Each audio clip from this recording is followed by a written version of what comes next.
Nah, beberapa dari aturan yang dibuat itu kemudian ada yang mencabut ataupun merevisi dari aturan terkait yang sudah ada sebelumnya.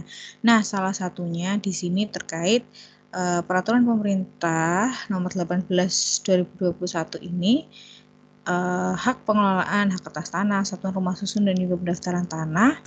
Nah, untuk melaksanakan ketentuan pasal 142 dan juga 185 huruf B Undang-Undang 11 tahun 2020 tentang Cipta Kerja, maka perlu ditetapkan peraturan pemerintah terkait dengan hak tersebut. Nah, di sini ada ada 4 gitu ya. Yang pertama terkait dengan hak pengelolaan. Di sini hak untuk menguasai dari negara yang kewenangan pelaksanaannya sebagian dilimpahkan kepada pemegang hak pengelolaan. Hak pengelolaan sendiri dapat berasal dari tanah negara dan juga tanah ulayat. Nah, hak pengelolaan berasal dari tanah negara diberikan kepada instansi pemerintah pusat, daerah, badan milik negara dan juga daerah, badan hukum milik negara daerah, badan bank tanah, dan juga badan hukum yang ditunjuk oleh pemerintah pusat. Nah, sedangkan untuk hak pengelolaan yang berasal dari tanah ulayat, dia ditetapkan kepada masyarakat hukum adat. Nah, untuk hak pengelolaan yang berasal dari tanah negara atau tanah ulayat itu ditetapkan dengan keputusan menteri dan wajib didaftarkan pada kantor BPN setempat. Nah, selanjutnya untuk pemegang hak pengelolaan diberikan sertifikat sebagai tanda bukti kepemilikan hak pengelolaan tersebut. Nah, selanjutnya ke hak atas tanah. Di situ hak yang diperoleh dari hubungan hukum antara pemegang hak dengan tanah, termasuk ruang di atas tanah dan atau ruang di bawah tanah untuk menguasai, memiliki, menggunakan dan juga memanfaatkan serta memelihara tanah, ruang atas tanah dan atau ruang di bawah tanah.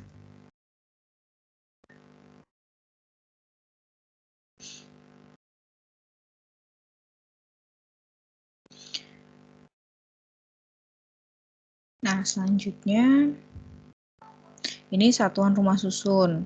Nah, satuan rumah susun adalah unit rumah susun yang tujuan utamanya digunakan secara terpisah dengan fungsi utama sebagai tempat hunian dan mempunyai sarana penghubung ke jalan utama. Nah, untuk hak milik atas satuan rumah susun sendiri diberikan kepada warga negara Indonesia atau WNI, Badan Hukum Indonesia, dan juga untuk orang asing yang mempunyai izin sesuai dengan ketentuan peraturan perundang-undangan. Nah, untuk badan hukum asing yang mempunyai perwakilan di Indonesia, perwakilan negara asing dan juga untuk lembaga internasional yang berada atau mempunyai perwakilan di Indonesia, hak milik atas satuan rumah susun itu diberikan kepada instansi pemerintah pusat atau instansi pemerintah daerah dengan catatan tidak dapat dijaminkan dengan dibebani hak tanggungan.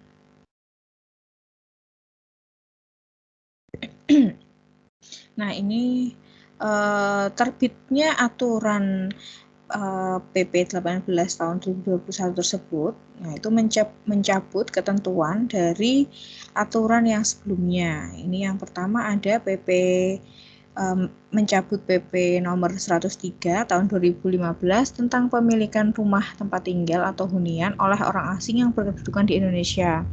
Nah, di sini PP tersebut menegaskan bahwa apabila ada orang asing atau ahli waris yang merupakan orang asing yang memiliki rumah yang dibangun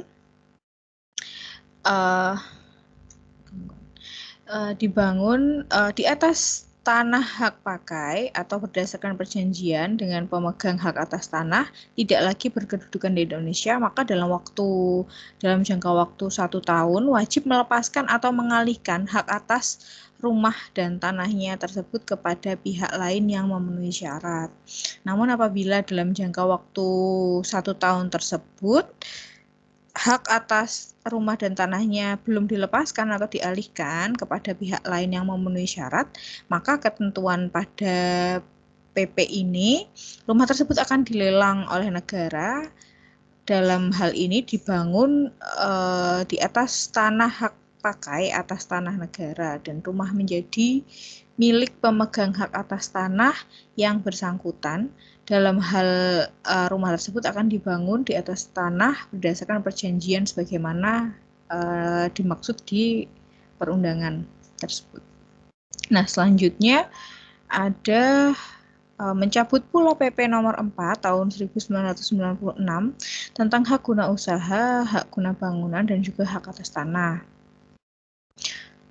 Nah, apabila dalam jangka waktu 1 tahun hak atas rumah dan tanahnya tersebut belum dilepaskan atau dialihkan kepada pihak lain, maka hak tersebut dilelang. Ini kurang lebih maksudnya sama ya, nanti bisa dibaca di di PP yang lama dan juga aturan yang terbaru. Nah, selanjutnya nah ini dia merevisi dari PP nomor 24 tahun 1997 terkait dengan pendaftaran tanah.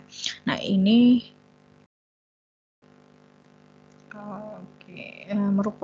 PP ini merupakan penetapan ketentuan-ketentuan lebih lanjut mengenai pendaftaran tanah. Dalam hal sistem negara Indonesia, prosedur pendaftaran tanah sendiri itu diatur di PP ini dahulunya. Nah, pada pasal 1-nya pendaftaran tanah dijelaskan di sana rangkaian kegiatan yang dilakukan oleh pemerintah secara terus-menerus, berkesinambungan dan teratur. Nah, serangkaian dari kegiatan tersebut mencakup ada pengumpulan, pengolahan, pembukuan, dan juga penyajian serta pemeliharaan data fisik, yaitu letak, batas, luas, bidang tanah, dan juga satuan rumah susun.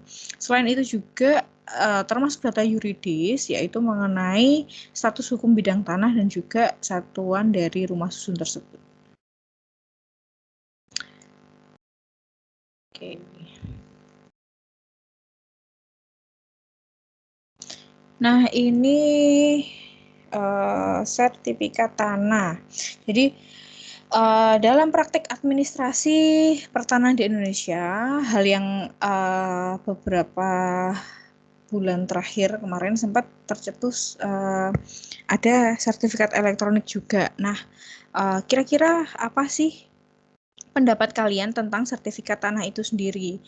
Kita tahu bahwa tidak dapat dipungkiri sebenarnya bahwa tanah itu mempunyai manfaat dalam berbagai aspek kehidupan masyarakat. Namun, apakah kemudian kewajiban menjadi kewajiban pemiliknya untuk dapat memiliki sertifikat tanah sebagai bukti kepemilikan tanah?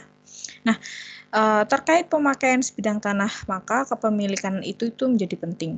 Hanya saja untuk pengakuan kebenaran kepemilikan ini biasanya harus dibuktikan dengan suatu surat atau tulisan. Sedangkan untuk penguasaan tanah sendiri merupakan suatu fakta dan juga sebagai fakta dapat saja tanpa memandang atau bisa dilihat dengan tidak adanya bukti dokumen untuk menyatakan kebenarannya. Sedangkan untuk keamanan penguasaan tanah tidak terletak pada bukti pemilikan hak yang berupa kertas atau suatu catatan tanah tertulis. Misalnya, untuk aturan hukum adat, nah itu hanya kita tahu bahwa hukum adat adalah tradisi, kebiasaan yang turun-temurun.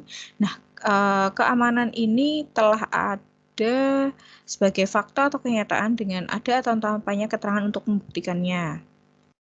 Nanti bisa dibaca terkait dengan hukum adat. Nah, keterangan itu tidak merubah kenyataan, walaupun kadang-kadang saksi itu berharap agar keterangan tersebut dapat merubah kenyataan gitu. Jadi keamanan penguasaan tanah terkait dengan tanah adat merupakan kenyataan yang tidak tergantung dengan ada tidaknya dokumen baik kepemilikan. Meskipun jika memiliki dokumen, hak kepemilikan itu akan sangat menyenangkan dan memberikan keamanan bagi pemiliknya. Nah, kira-kira nanti di sesi diskusi yang akan dibantu oleh saudara cutting kalian, saudara Inasa sebagai asisten. Apakah saudara Inasa sudah bergabung? Sudah bergabung, Ibu. Oke, nanti dengan Mbak Inasa nanti bisa dibantu untuk atau didampingi untuk proses diskusi terkait dengan bagaimana pendapat kalian terkait dengan sertifikat tanah itu sendiri, dan juga mungkin bisa dibahas juga terkait bentuk sertifikat tanah yang baru-baru ini sedang banyak dibahas terkait dengan sertifikat elektronik. Nah, itu nanti silakan masing-masing kelompok bisa menyampaikan pendapatnya seperti apa. Nah, selanjutnya untuk ruang lingkup pembahasan kita kali ini, jadi seperti kita tahu bahwa aspek ruang itu berkaitan dengan tempat bermukim, tempat tinggal, dan juga kegiatan manusia di atas maupun di bawahnya. Sedangkan untuk aspek hukum atau yuridis dia berkaitan dengan hak memiliki dan juga menggunakan. Untuk kedua aspek itu merupakan satu kesatuan antara hak bagi pemilik bidang tanah sebagai subjek hak, dan juga tanah sebagai objek hak. Hubungan antara subjek dan objek itu merupakan hubungan penguasaan dan juga penggunaan dalam rangka memperoleh manfaat sebesar-besarnya bagi kepentingan kehidupan dan juga penghidupan, sehingga memerlukan kepastian hukum dalam pemilikan tanah. Nah, tanah sendiri di situ pengertiannya terdapat di pasal 4 UU PA.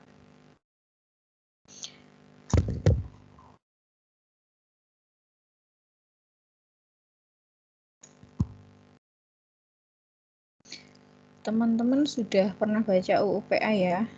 Belum atau sudah?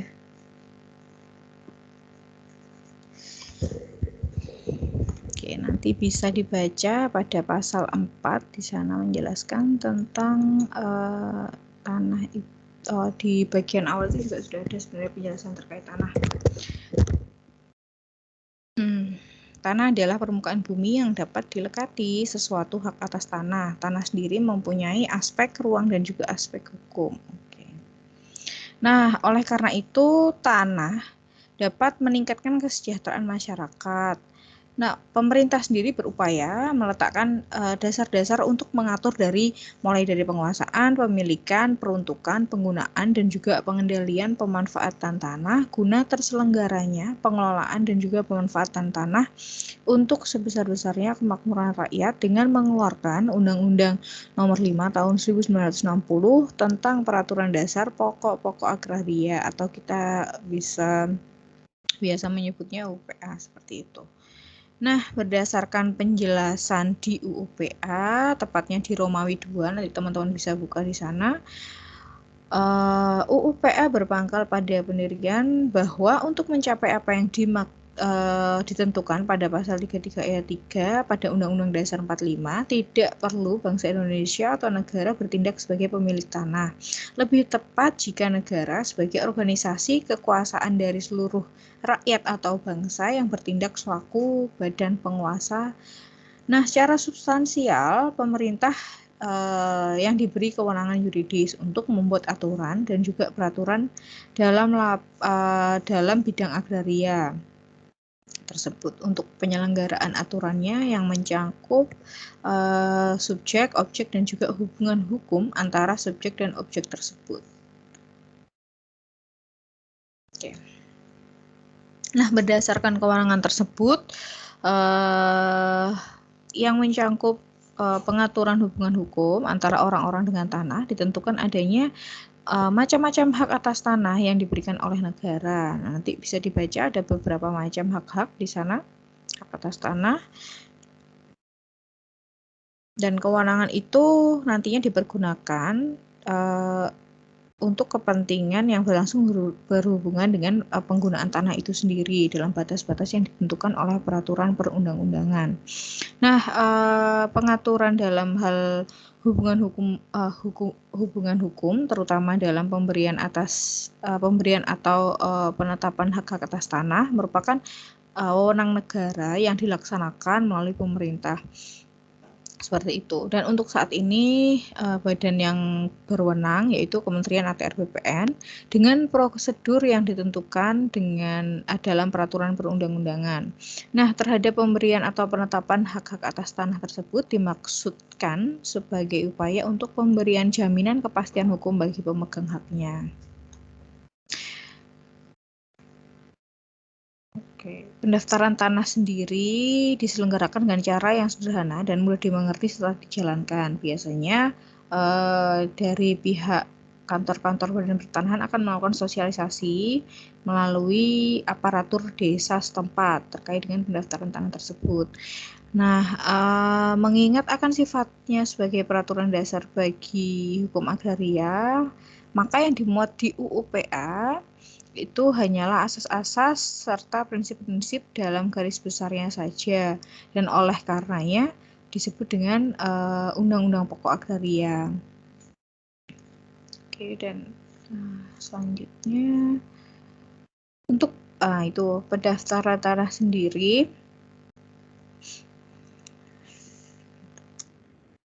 Nah, pendaftaran tanah atau land registration sendiri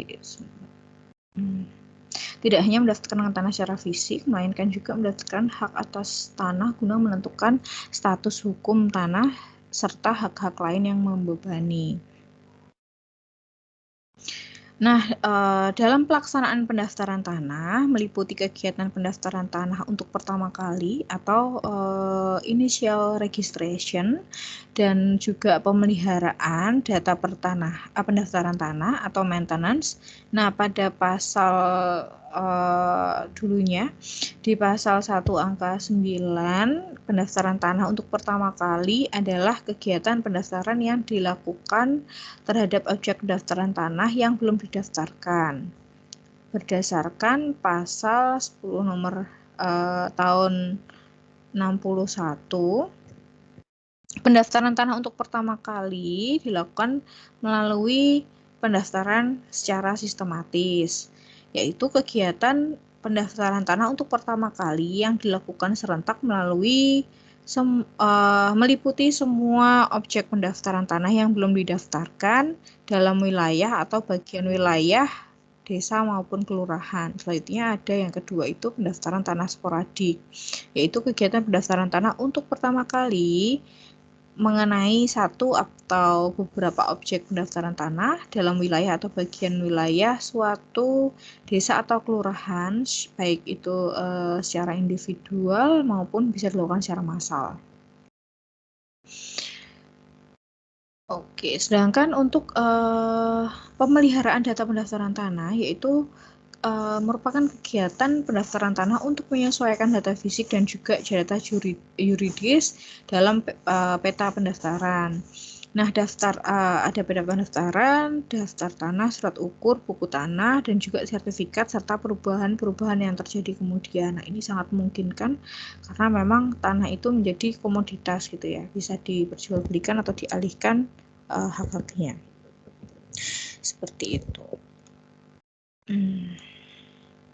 Nah, ini seperti yang saya jelaskan tadi. Pertama, perubahan data yuridis itu dapat berupa apa saja. Yang pertama ada peralihan hak karena jual beli tukar menukar, ada hibah, pemasukan dalam perusahaan, dan juga perbuatan hukum dalam pemindahan hak lainnya. Yang kedua, peralihan hak karena pewarisan. Dan yang ketiga ada peralihan hak karena penggabungan atau peleburan perseroan atau koperasi. Yang keempat ada pembebanan hak tanggungan. Yang kelima ada peralihan hak tanggungan. Yang keenam ada hapusnya hak atas tanah, hak pengelolaan, hak milik atas satuan rumah susun, hak dan juga hak tanggungan. Nah, yang ketujuh ada pembagian hak bersama, yang kedelapan ada perubahan data pendaftaran tanah berdasarkan putusan peradilan atau penetapan ketua pengadilan. Yang kesembilan ada perubahan nama akibat pemegang hak yang ganti nama. Yang ke-10 ada perpanjangan jangka waktu atas tanah. Nah, yang kedua itu tadi perubahan terkait yuridis, dan yang kedua ini ada perubahan data fisiknya, dia berupa apa saja. Ini juga yang sering terjadi, ada pemecahan bidang tanah, ada pemisahan sebagian atau beberapa bagian dari bidang tanah tersebut, terus ada penggabungan 2 atau lebih bidang tanah. Nah, biasanya untuk pemegang hak yang bersangkutan itu wajib mendaftarkan perubahan tersebut ke kantor pertanahan setempat sebagaimana yang ditentukan pada peraturan pemerintah atau perundang-undangan seperti itu. Mohon maaf Bu Mita, izin menyela sebentar, itu untuk PPT-nya memang di slide ruang lingkup atau bagaimana ya Bu? Ya, masih di sini. Oh iya, terima kasih Bu. Ini beda lagi, oke. Nah, seperti itu. Selanjutnya ini menjelaskan terkait dengan peraturan pemerintah penyelenggaraan penataan ruang.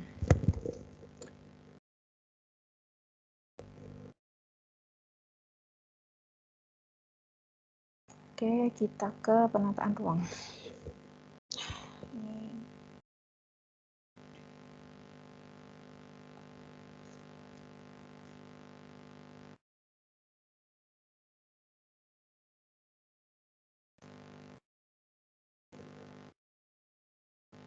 Ini di pasal, ini teman-teman bisa lihat di peraturan pemerintah nomor 21 tahun 2021.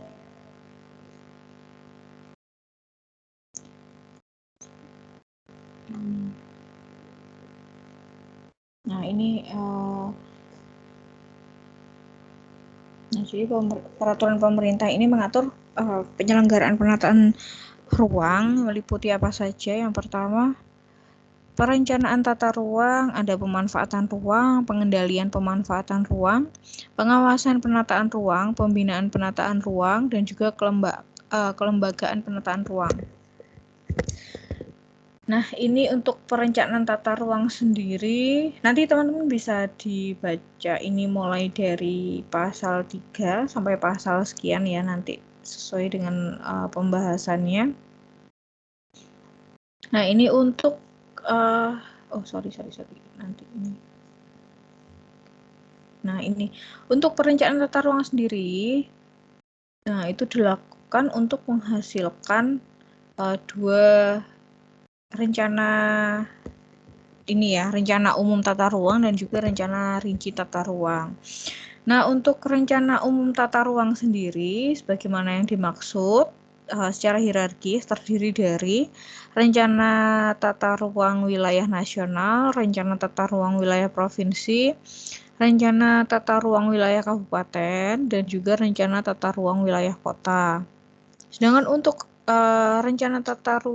rencana rinci tata ruang, dia termasuk terdiri dari ada RTR pulau atau kepulauan, ada RTR KSN, KSNT, KAW, kawasan, KPN, dan juga sebagai rencana rinci terdiri dari RT/RWN, RDTR Kabupaten sebagai rencana rinci dari rencana tata ruang wilayah kabupaten, dan juga ada RDTR Kota sebagai rencana rinci dari rencana tata ruang wilayah kota.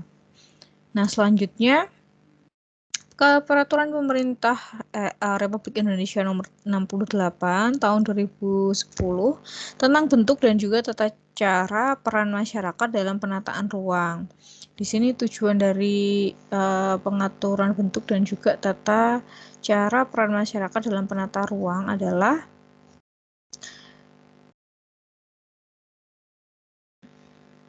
di sini menjamin terlaksananya hak dan juga kewajiban masyarakat di bidang penataan ruang sesuai dengan ketentuan peraturan perundang-undangan. Terus selanjutnya ada mendorong peran masyarakat dalam penataan ruang, menciptakan masyarakat yang ikut bertanggung jawab dalam penataan ruang, mewujudkan pelaksanaan penataan ruang yang transparan, efektif, akuntabel, dan juga berkualitas.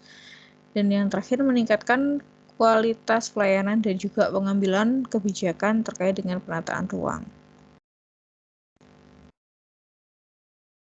Nah, peran masyarakat dalam penataan ruang dilakukan pada tahap apa saja? Di sini ada perencanaan tata ruang, tahap pemanfaatan ruang, dan juga tahap pengendalian pemanfaatan ruang.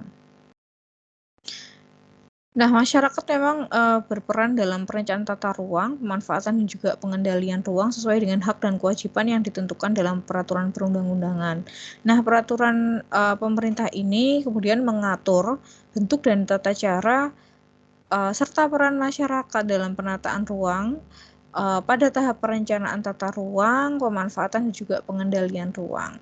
Nah, untuk bentuk peran masyarakat dalam perencanaan tata ruang berupa apa saja? Di sana yaitu penyiapan penyusunan rencana tata ruang, ada penentuan arah pengembangan wilayah atau kawasan, pengidentifikasian potensi dan juga masalah pembangunan wilayah atau kawasan, ada perumusan konsepsi rencana tata ruang, penetapan rencana tata ruang, selanjutnya ada kerjasama dengan pemerintah daerah, dan atau sesama unsur masyarakat dalam perencanaan tata ruang. Nah, di sini diharapkan masyarakat bisa ikut secara aktif dalam perencanaan tata ruang tersebut. Nanti teman-teman bisa lihat di pasal peraturan perundangan tersebut. Jadi apa saja peran dan peran serta masyarakat, bentuk dan tata cara dalam penataan ruang. Nah, ini kita kembali tadi, kelewatan ke sini nih, nanti apa saja diskusinya. Yang pertama tadi terkait sertifikat tanah, yang kedua nanti, nah ini saya sedikit menjelaskan kembali ke asas pelaksanaan asas kontradiktur delimitasi. Nah, ini kembali lagi ke bagian pertanahan. Jadi untuk asas kontradiktur delimitasi adalah sebuah norma yang digunakan dalam pendaftaran tanah dengan mewajibkan pemegang hak atas tanah untuk memperhatikan penempatan, penetapan, dan juga pemeliharaan batas tanah secara kontradiktur atau berdasarkan kesepakatan dan persetujuan dari pihak-pihak yang berkepentingan. Yang dalam hal ini adalah pemilik tanah yang berbatasan dengan tanah yang dimilikinya. Nah, untuk penggunaan asas ini dilakukan pada saat kegiatan pengukuran bidang-bidang tanah yang dilakukan oleh petugas, sehingga administrasi dalam penetapan batas bidang-bidang tanah itu bisa berdasarkan kesepakatan para pihak yang berkepentingan dalam pendaftaran tanah. Nah, ini kalau teman-teman pernah memperhatikan atau saudara atau orang tua atau nenek kakeknya ngurus tanah itu pasti harus mengundang dari saksi-saksi dari tanah yang berbatasan, pemilik tanah yang berbatasan, seperti itu. Nah, nanti teman-teman bisa mencari di peraturan pemerintah 18 tahun 2021, kira-kira pasal-pasal apa saja sih yang menjelaskan asas tersebut. Nah, nanti bisa dicari, ini juga sebagai bahan diskusi teman-teman nanti dengan teman-teman kelompoknya. Nah, selanjutnya apa saja kewajiban terkait dengan asas kontradiktur delimitasi. Nah, nanti teman-teman sambil nyari. Nah, ini saya sedikit menjelaskan terkait dengan kewajiban. Nah, untuk penerapan dari asas ini tuh berkaitan erat dengan penerapan asas konsensualitas, yaitu asas konsensualitas sendiri itu berasal dari kata konsensus yang berarti sepakat. Nah, itu memiliki arti suatu perjanjian yang sudah dilahirkan sejak detik tercapainya kesepakatan. Nah, dengan demikian maka perjanjian atas batas tanah yang dilakukan itu sudah sah apabila sudah sepakat, sehingga perjanjian yang dibuat secara sah tersebut berlaku sebagai undang-undang bagi mereka yang membuatnya. Dan juga masing-masing harus memenuhi dari kewajiban untuk menjaga letak batas tanah tersebut. Nah, oleh karena itu kehadiran dan juga persetujuan dari pemilik tanah yang berbatasan itu menjadi keharusan dalam pendaftaran tanah. Nah, itu. Jadi Itu ya yang perlu diperhatikan. Nah, untuk asas kontradiktor delimitasi sendiri ini wajib dilaksanakan oleh pemohon atau pemilik tanah yang akan didaftarkan sebelum petugas ukur dari BPN biasanya melakukan pengukuran dengan mendatangkan pihak-pihak yang berbatasan dengan dengan pemilik tanah yang berbatasan. Pemohon juga seharusnya ikut menunjukkan batas-batas tanahnya sekaligus diawali dengan pemasangan tanda-tanda batas pada batas yang disepakati. Maka kemudian dengan berlakunya asas ini, maka proses penetapan batas bidang tanah harus dapat dibuktikan dengan adanya surat pernyataan yang ditandatangani oleh pemilik tanah dan juga pemilik tanah yang berbatasan. Dan juga biasanya turut mengundang kepala desa atau kelurahannya. Seperti itu. Nah, tujuan dari penerapan asas kontradiktor delimitasi ini dilaksanakan di setiap pendaftaran tanah agar bidang tanah yang sudah diukur dan dipetakan itu di kemudian hari tidak terjadi perselisihan atau sengketa mengenai batas-batasnya sehingga tanah tersebut akan aman dari sanggahan atau konflik mengenai batas-batas tanah yang telah ditetapkan. Nah, ini yang perlu di garis bawahi mungkin karena memang karena banyaknya pemilik tanah yang tidak menjaga batas-batas tersebut sangat mungkin kan di kemudian hari itu banyak terjadi konflik. Ini sering banget terjadi. Nah, hal ini tentu dapat terwujud apabila memang pelaksanaan dari pengukuran pemilik bidang tanah yang berbatasan hadir di lokasi. Nah, ini wajib ya. Nah, nanti akan biasanya melakukan tanda tangan seperti itu. Selanjutnya, untuk penerapan dari asas kontradiktor delimitasi tentunya akan berjalan lancar apabila pada saat pelaksanaan pengukuran batas-batas bidang tanah pihak-pihak terkait dapat hadir di lokasi supaya tercapai kata sepakat antara pemilik bidang tanah yang bersebelahan mengenai batas-batas yang dimaksud. Selain itu, dengan kepatuhan terhadap asas ini, maka secara tidak langsung akan menjadi antisipasi terhadap sengketa dan juga konflik terkait dengan sertifikat yang dibangun atas dasar keputusan yang disepakati oleh pihak-pihak yang berkepentingan tanpa ada paksaan dan juga tekanan dari luar. Nah, keputusan yang diambil harus melalui jalan musyawarah yang menjamin bahwa keputusan yang diambil tersebut cukup adil dan bijaksana, serta tidak menimbulkan kerugian bagi salah satu pihak di kemudian hari. Nah, seperti itu. Nah, apabila tidak berjalan, asas ini akan mengakibatkan beberapa permasalahan. Yang pertama,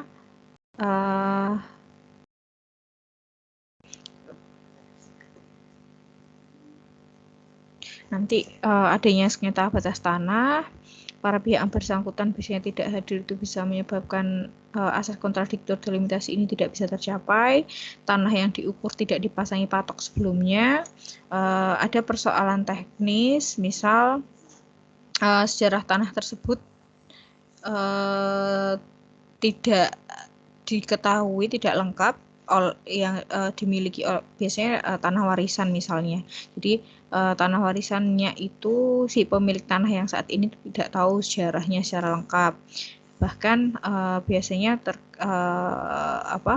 aparatur dari desanya, lurah ataupun camatnya kan sekarang karena PNS itu pasti rotasi ya, seperti itu. Jadi lurah yang sekarang itu juga tidak tahu. Nah, itu biasanya juga menimbulkan persoalan.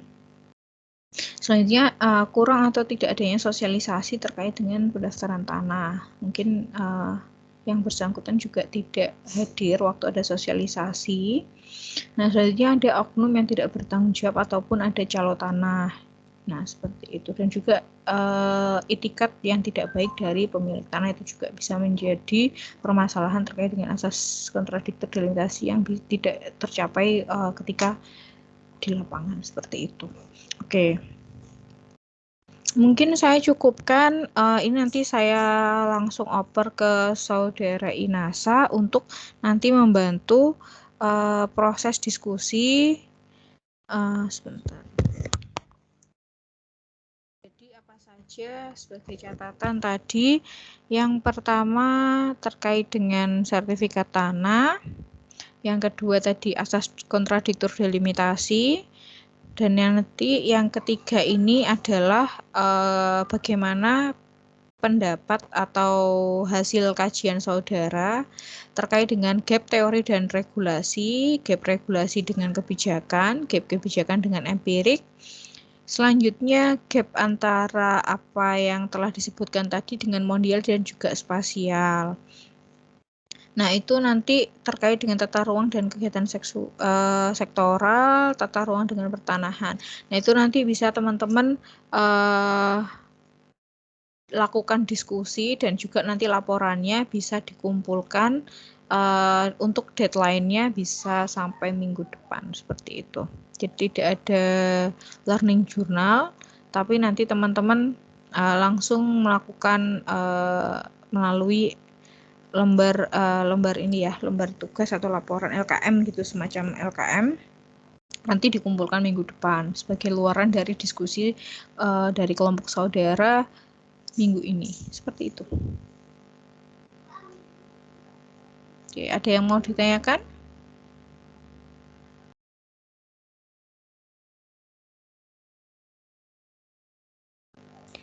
Halo Ibu, saya izin bertanya. Jadi nanti setelah Bu Mita selesai memaparkan, ini kelompok berdiskusi masing-masing pada room sendiri untuk membahas 3 hal yang terkait di laporan tersebut, dan nantinya laporan tersebut dikumpulkan di pertemuan di minggu depan gitu ya, Bu? Ya, maksimal sebelum minggu depan sih biasanya. Nanti saya buatkan di ini aja, di kulon untuk assignment-nya. Ya, baik Bu. Oke, terima kasih. Nanti tolong Saudara Inasa untuk membimbing adik-adiknya dalam proses diskusi seperti itu. Oke, kalau tidak ada pertanyaan terkait dengan apa yang telah saya berikan, saya akhiri. Nanti materinya akan saya upload juga di kulon. Oke, Assalamualaikum warahmatullahi wabarakatuh. Selamat pagi, selamat siang teman-teman. Waalaikumsalam warahmatullahi wabarakatuh. Selamat siang, Bu. Selamat.